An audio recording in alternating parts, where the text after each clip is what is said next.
I will be honest, it's not the first time I thought about your mic when I was in the toilet, but it won't be the last either.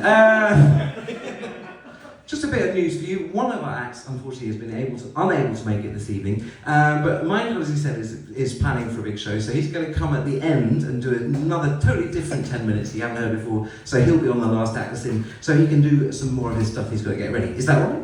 Yeah. Yes. Okay. You've had a funny evening so far. We're going to keep that going. This next act I've gigged with always a funny guy, and you're going to enjoy him. So when I get to 3, you make a load of noise. You make him feel welcome. 1, 2, 3 makes noise. Up stage, Zach Lacey, everybody.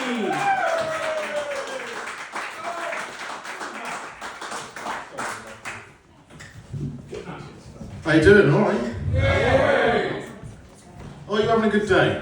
Yeah. I'm not, if I'm honest. Today I had to go to Portsmouth, which not the worst place in the world, but no good day ever starts with I was in Portsmouth. I was driving through Portsmouth, I was sat at some traffic lights and I saw my mate Ben cross the road. And I thought, well, that's weird, because I live in Bournemouth, up the Ches, by the way. I live in Bournemouth, Ben lives in Ipswich, so I thought the chances of me bumping into him in the middle of Portsmouth is slim, so I did the only reasonable thing you can do in that situation. I wound my window down and I went, "Oi, Ben, you wanker!" Then 4 things happened at the same time. Ben looked round to see who was shouting at him. Secondly, I realised it wasn't Ben. Third, the lights went green, and 4, I stalled the fucking car.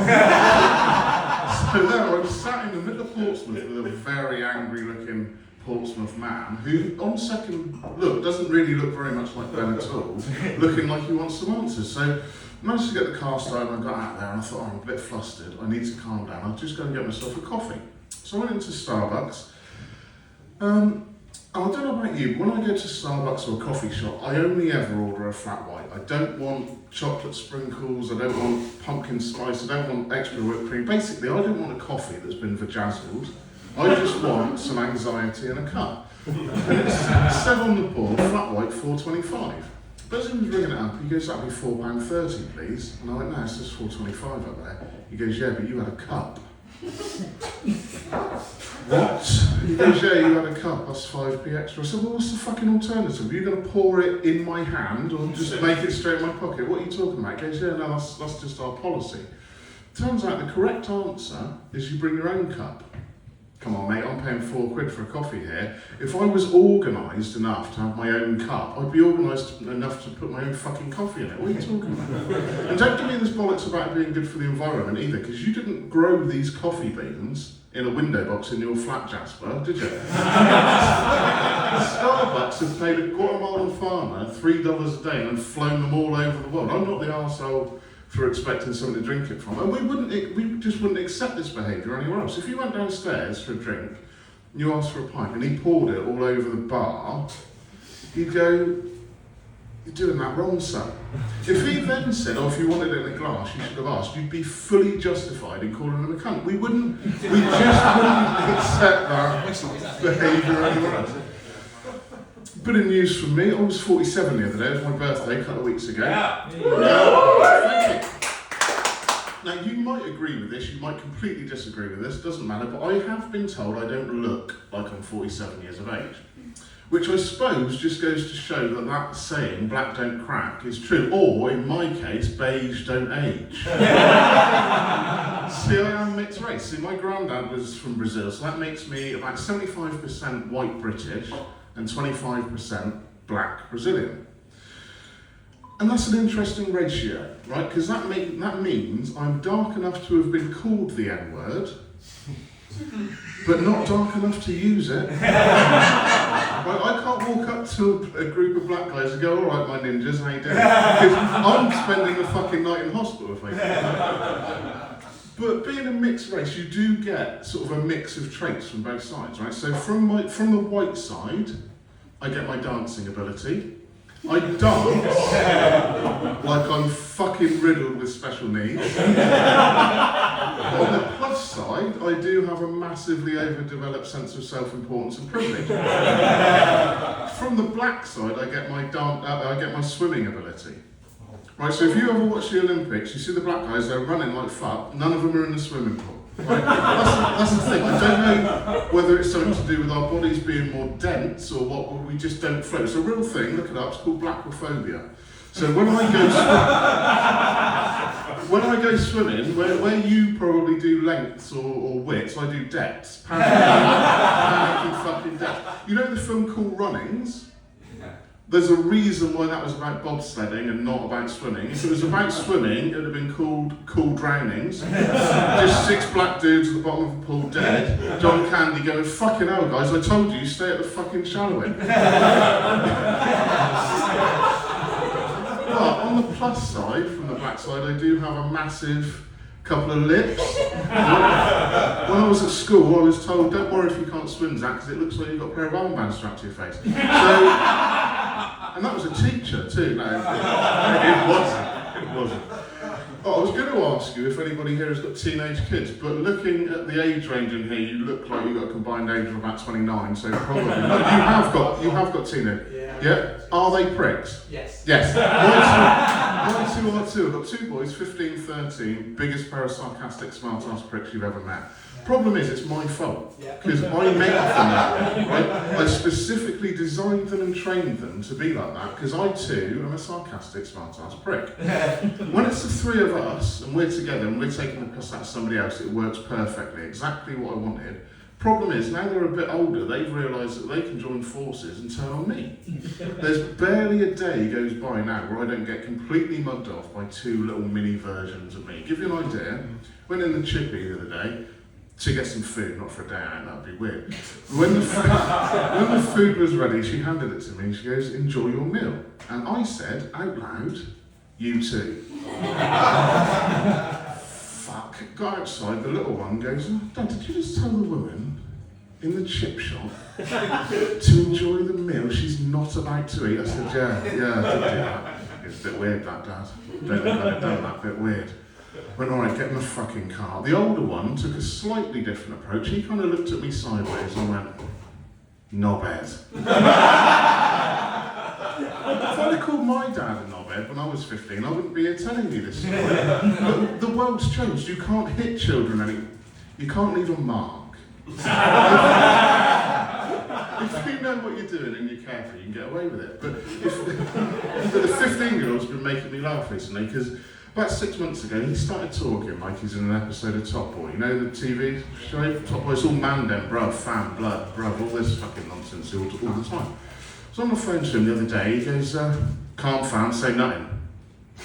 What the fuck are you talking about, chap? He'd gone by this point, he had a drug deal to do or somebody else. But it's all the time. But the thing is, he lives in a place called Verwood. Now, if you don't know where Verwood is, it's semi-rural East Dorset, halfway between Bournemouth and Salisbury. Do you know what else is halfway between Bournemouth and Salisbury?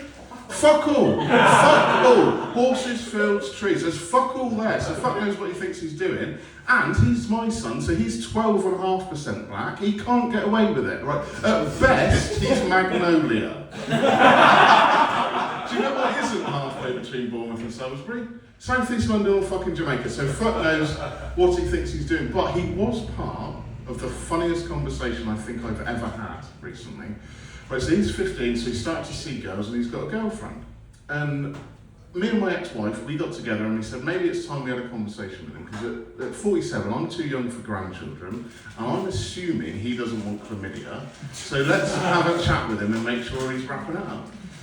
So I went over there, and the guts of the conversation was me saying, look, don't be embarrassed, if you need condoms, just come and see me, I'll either get some for you, or I'll give you the money and you can get them yourself.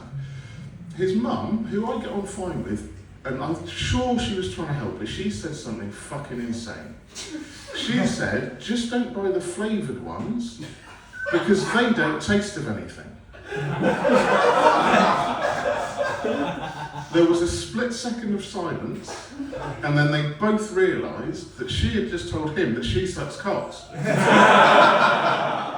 She was trying to suck the words back in, and despite her vast apparent experience, that wasn't working. He was trying to teleport himself out of the room, and I was on the floor fighting for my fucking life.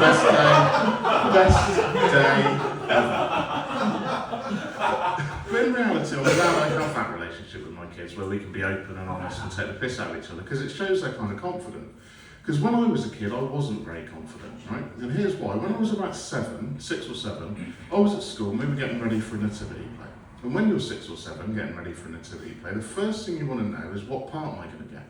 If you're a boy, you want to be Joseph. If you're a girl, you want to be Mary, right? Didn't get either of those. But okay, maybe I'll get to be a shepherd or a wise man. No, didn't get either of those either, because my teacher, Mrs. Beecham, who, not to put too fine a point on it, was a fucking bitch, cast me as the wind. Yeah, you're fucking right. I've never heard of it either. In fact, I've looked it up. I've read the Bible. It's not fucking in there. It's not in there. It doesn't say, lo, the Virgin gave birth to the Saviour of mankind, but fuck me, was it blowy that night? It's not in there. She fucking made that up. It's not even in the soundtrack. Silent night, holy night, all was calm. Calm, specifically calm, specifically no fucking wind. She made that up. But now you might be thinking, okay, so what does being the wind in a nativity play even mean? I'll tell you, it meant wearing one of Mrs. Beecham's pleated black skirts around my neck, spinning around, going woo. I am the wind. And now you might be thinking, okay, but it might not have been the part you wanted, but it's easy, you can't get that wrong. You can. It turns out you can get that wrong. I wasn't very good at being the wind, so while the rest of my class were in our classroom learning about Roger the Red Hat and the village with 3 corners, I was sent out into the corridor on my own to practice being the wind. Right, picture that, 6-year-old Zach, spinning around in the corridor on his own, woo, I am the wind, till another teacher came out of her class to ask me what the fuck I thought I was doing. This was 40 years ago, this was before autism.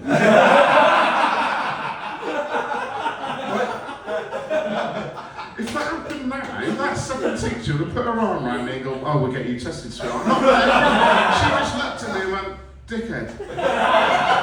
That's probably on a file. That's followed me around. Right, have you got that Zach Lacey in your class? Yeah, well, keep an eye on him, he's a dickhead. Don't give him the scissors. Just don't give him a pen, just leave him with the crayons. He's a fucking idiot. But they do say that every cloud has a silver lining. And this story does actually have a happy ending, you see, because that happened in about 1985.